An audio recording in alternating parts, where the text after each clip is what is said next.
नमस्कार, आप देख रहे हैं न्यूज 24। आपके साथ मैं हूं अभिलाषा पाठक। उत्तर प्रदेश समेत 5 राज्यों के चुनाव में ज्यादा वक्त नहीं रह गया है। 10 फरवरी को पहले दौर का मतदान होगा और इस वोट की चोट से पहले मतदाताओं के मन को लगातार न्यूज 24 टटोल रहा है और मुद्दों पर, चुनाव या चेहरों पर, विकास के नाम पर या कानून व्यवस्था बनेगा मुद्दा, धर्म के नाम पर वोट पड़ेगा या जात पात की सियासत हवा का रुख तय करेगी। लगातार हम आप तक ग्राउंड रिपोर्ट पहुंचा रहे हैं और इसी कड़ी में आज बात देश के उस युवा ताकत की जो जनसंख्या के लिहाज से देश के सबसे बड़े सूबे उत्तर प्रदेश में पार्टियों का भविष्य तय करेगा। तो आज बात उन फर्स्ट टाइम वोटर्स की जो वोट तो पहली बार डालेंगे लेकिन सियासत के चेहरे और चाल चरित्र से बखूबी वो वाकिफ हैं। उनके दिल में क्या है, युवाओं में मन में कौन सी पार्टी, कौन सा नेता जगह बना पाया है, उत्तर प्रदेश का युवा किसके हाथों में अपना भविष्य सौंपना चाहता है।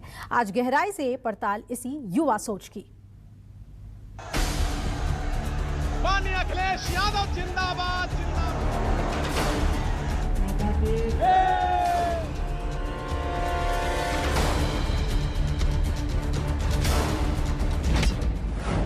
यूपी के फर्स्ट टाइम वोटर क्या बनेंगे गेम चेंजर?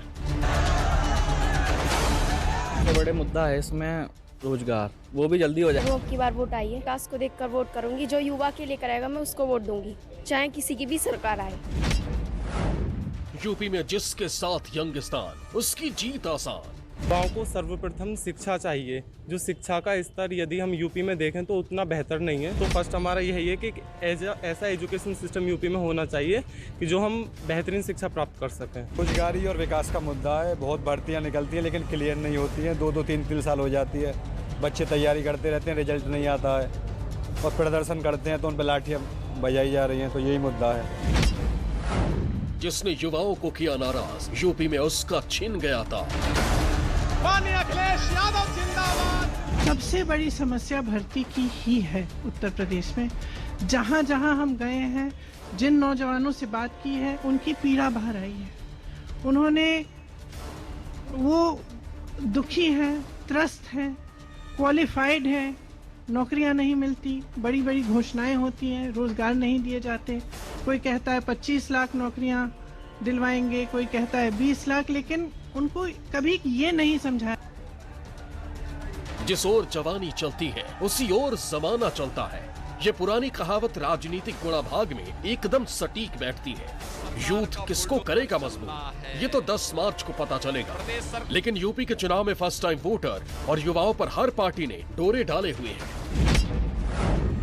यूपी में कुल वोटर की संख्या 15 करोड़ 5,82,750 है, जिनमें 4 करोड़ 51,74,825 युवा वोटर हैं, यानी करीब 30% युवा वोटर। ये 30% युवा वोटर ही सरकार का भाग्य तय करेंगे। ये वही उम्र है जब यूथ जिंदगी का फैसला करता है, इसीलिए ये लोग डिसीजन के मूड में रहते हैं। ये डरते नहीं है कि फैसला गलत हो गया सही।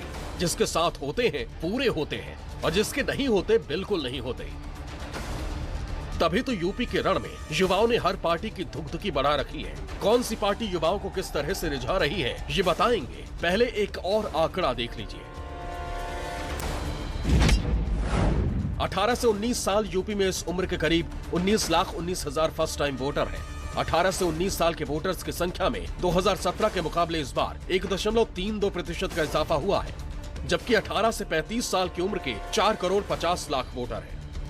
उत्तर प्रदेश विधानसभा चुनाव में यूथ की क्या अहमियत है, इसे इसी बात से समझा जा सकता है कि सभी पॉलिटिकल पार्टियों ने युवाओं को लुभाने के लिए बड़े बड़े वादे किए हैं। कोई युवाओं के लिए रोजगार की बात कर रहा है तो कोई बेटियों के लिए स्कूटी देने की बात कर रहा है।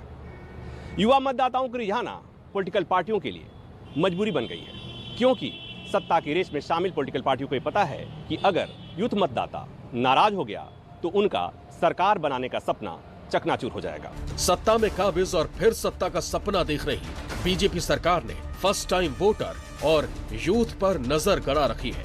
बीजेपी ने सबसे पहले यूथ के दिल को जीतने के लिए एक मतदान 20 नौजवान अभियान चलाया था। बीजेपी ने युवाओं को रोजगार देने के लिए 3,000 करोड़ रुपए की व्यवस्था करने की बात कही है। 1 करोड़ युवाओं को बीजेपी ने मुफ्त टैबलेट या स्मार्टफोन देने की बात कही है। योगी जी की सरकार युवाओं को रिकॉर्ड सरकारी नियुक्तियां कर रही है। आईटीआई से ट्रेनिंग पाने वाले हजारों युवाओं को बड़ी कंपनियों में रोजगार दिलवाया गया है। नेशनल अप्रेंटिसशिप योजना हो या प्रधानमंत्री कौशल विकास योजना, लाखों युवाओं को इसका लाभ दिया गया है। अटल जी की जयंती पर यूपी सरकार ने विद्यार्थियों को टैबलेट और स्मार्टफोन देने का भी अभियान शुरू किया है। राज्य सरकार हर एक नौजवान को बिना भेदभाव के प्रदेश के अंदर रोजगार और नौकरी उपलब्ध करवाने के लिए पूरी प्रतिबद्धता के साथ कार्य कर रही है और हम प्रदेश के अंदर उन सभी नौजवानों के लिए सुविधा उपलब्ध करवाने का कार्य करेंगे। और इस क्रम में हम लोग बहुत शीघ्र टैबलेट और स्मार्टफोन के साथ प्रदेश के अंदर नौजवानों को सुविधा उपलब्ध करवाने की कार्रवाई को आगे बढ़ाने जा रहे हैं। चुनावी माहौल में आगे आगे बीजेपी है तो पीछे पीछे समाजवादी पार्टी और कांग्रेस है। प्रियंका गांधी ने फर्स्ट टाइम वोटर और युवाओं को लुभाने के लिए अपने भर्ती विधान में 20 लाख नौकरियां देने का वादा किया है, तो छात्राओं को फ्री स्मार्टफोन और स्नातक पास बेटियों को स्कूटी देने का ऐलान किया है। सत्ता की तरफ टकटकी लगाए देख रही समाजवादी पार्टी ने भी युवाओं पर खूब डोरे डाले हैं। सपा ने 10 लाख युवाओं को रोजगार और छात्रों को मुफ्त लैपटॉप देने की बात कही है। युवाओं को बेरोजगारी भत्ता देने का ऐलान भी अखिलेश कर चुके हैं। 38,000 शिक्षकों के पद खाली हैं, उनको भरा जाएगा। उच्च शिक्षा में 8,000 शिक्षकों के पद खाली हैं, इन्हें भरा जाएगा। डॉक्टरों के 6,000 पद खाली हैं, इनको भरा जाएगा। पुलिस विभाग में 1 लाख पद रिक्त हैं, इन्हें भी भरा जाएगा। एक जॉब कैलेंडर बनाया जाएगा जिसमें परीक्षा की तारीख, इंटरव्यू की तारीख, रिजल्ट की तारीख, नियुक्ति की तारीख पहले से दर्ज की जाएगी। समाजवादी पार्टी ये मानती है कि जिस तरीके से मनरेगा की तर्ज पर मनरेगा की तरह अर्बन एम्प्लॉयमेंट गारंटी एक्ट को भी लाने का काम करेंगे, जिससे बहुत सारे नौजवान जो शहर में आते हैं उन्हें रोजगार और नौकरी दिला सकें।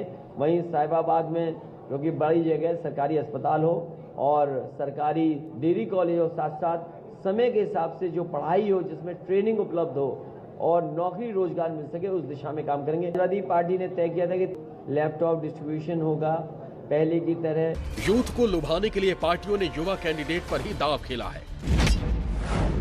नोएडा से बीजेपी ने पंकज सिंह और कांग्रेस ने युवा कैंडिडेट पंखुड़ी पाठक को उतारा है। रायबरेली से बीजेपी ने अदिति सिंह को उतारा है। हस्तिनापुर से कांग्रेस ने युवा उम्मीदवार अर्चना गौतम पर दांव चला है। आगरा में सपा ने रूपाली दीक्षित को टिकट दिया है। रामपुर की स्वार सीट से सपा ने अब्दुल्ला आजम को उतारा है। संभल से कांग्रेस की युवा उम्मीदवार निदा अहमद किस्मत आजमा रही है।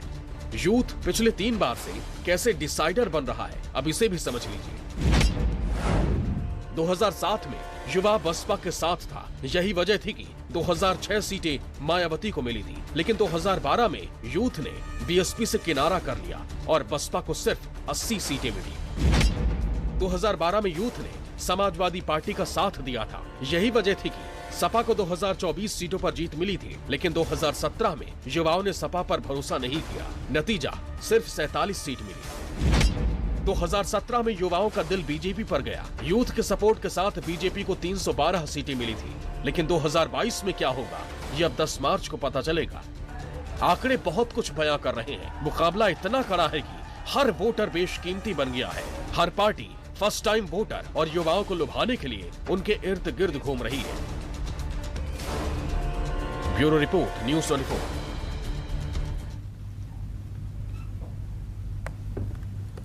और इधर बुलंदशहर से सीएम योगी ने एसपी, बीएसपी और कांग्रेस पर जमकर हमला बोला। राहुल प्रियंका पर निशाना साधते हुए उन्होंने कहा कि आपदा के वक्त भाई बहन भारत की नहीं नानी की उन्हें याद आती है जो इटली में रहती हैं, तो बहन जी को केवल भतीजे के विकास की चिंता है।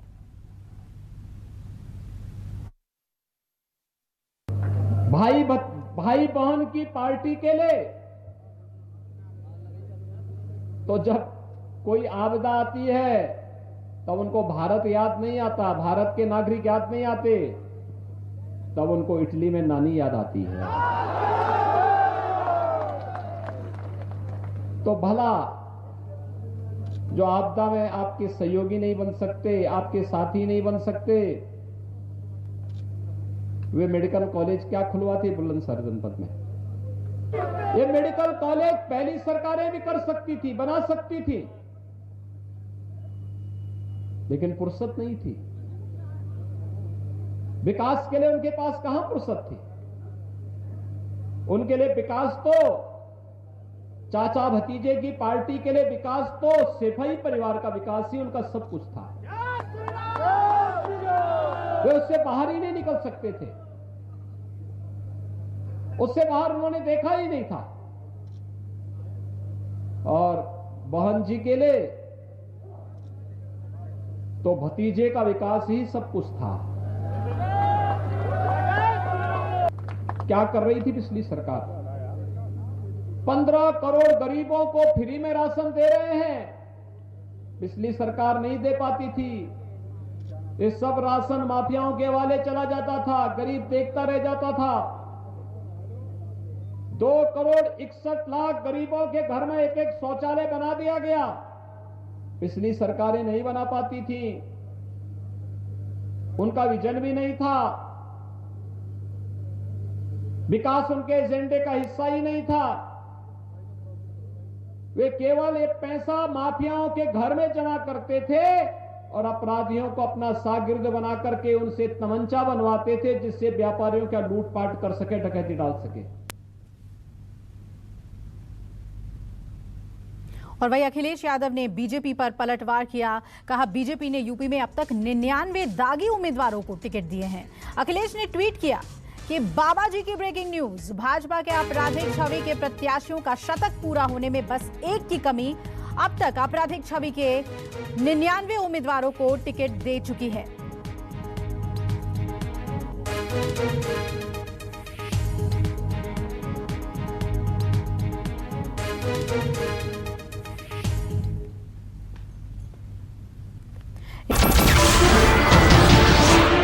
नमस्कार, मैं हूं मानक गुप्ता।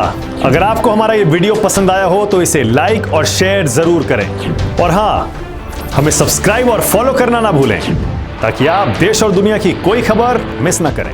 तो जुड़े रहिए हमारे साथ और देखते रहिए न्यूज़ 24।